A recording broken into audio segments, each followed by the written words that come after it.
This conference organized today is on the state of human rights and freedom of expression in Pakistan and occupied Kashmir. And really, I would like to restrict myself to 5 minutes, or I think maybe my friend Dr. Joseph Chonksi, he was right that he took 5 minutes. So, Dr. Joseph Chonksi, he really defined and explained in a very scholarly way, giving the examples of the United Nations Covenant, especially Article 19, on the freedom of the right of the freedom of expression. And he discussed the limitations also of the freedom of expression. But I would like to just disagree on one point. I cannot disagree because it's already there in the United Nations conventions. But the restrictions related to the security of the state, and it's always under the pretext of the security of the state that most of the human rights defenders and the journalists, they are arbitrarily detained, they are tortured, and their right to freedom of expression is stifled. So now I would like to come to Kashmir.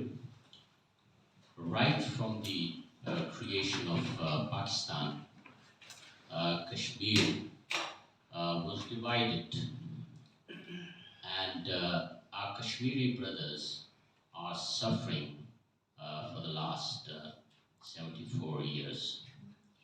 And their basic fundamental rights, I use the basic and fundamental rights, both of them, they are trampled by the state of Pakistan.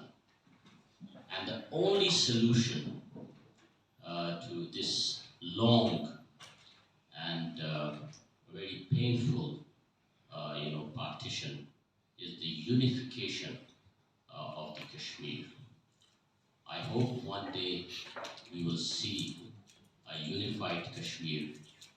We are here in Switzerland, and people,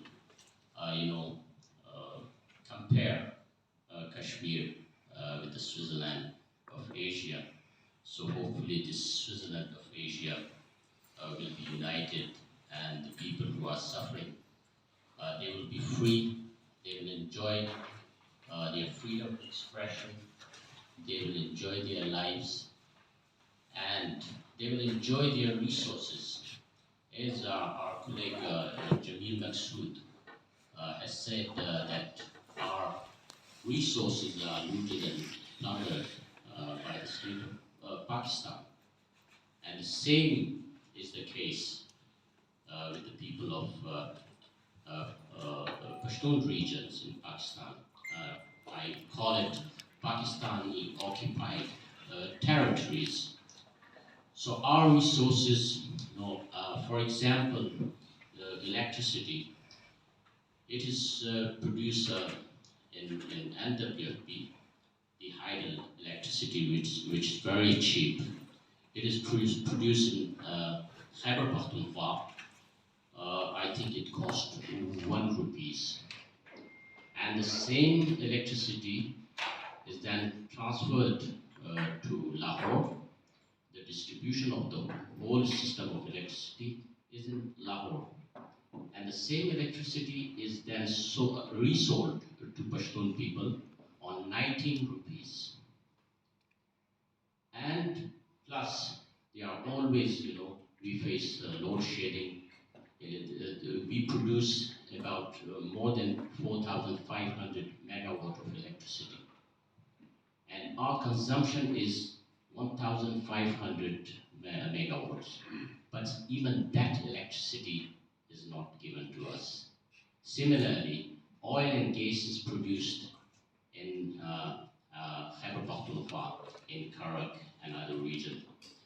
And the refineries are constructed in Multan. And even that gas, is not provided to the local people. And that there is a pipeline to Multan, where the people of Punjab are enjoying, our resources. So not only the freedom of expression, but our resources and even our history is distorted and destroyed, just like Kashmiris. So after the Kashmiri, Baloch are also suffering right from the beginning, from the Pakistani occupation. And then our Bengali brothers, they also suffered worst kind of human rights violation and even genocide. More than 3 million people were killed, and more than 300,000 women were raped and tortured. And then, for the last 20 years, Pashtuns are also suffering the same thing in Ex-Fata and Khyber Pakhtunkhwa. We are under the so-called war on terror. About 75,000 people have been killed, 32,000 are possibly disappeared, and millions of Pashtuns were displaced. And even still in Baka Khalkin and other areas, there are internally displaced people who are not provided even the basic facilities in Pakistan. So there are so many things to discuss and talk about in Pakistan. Hopefully all these oppressed people will get their rights, will get their freedom from this fascist state.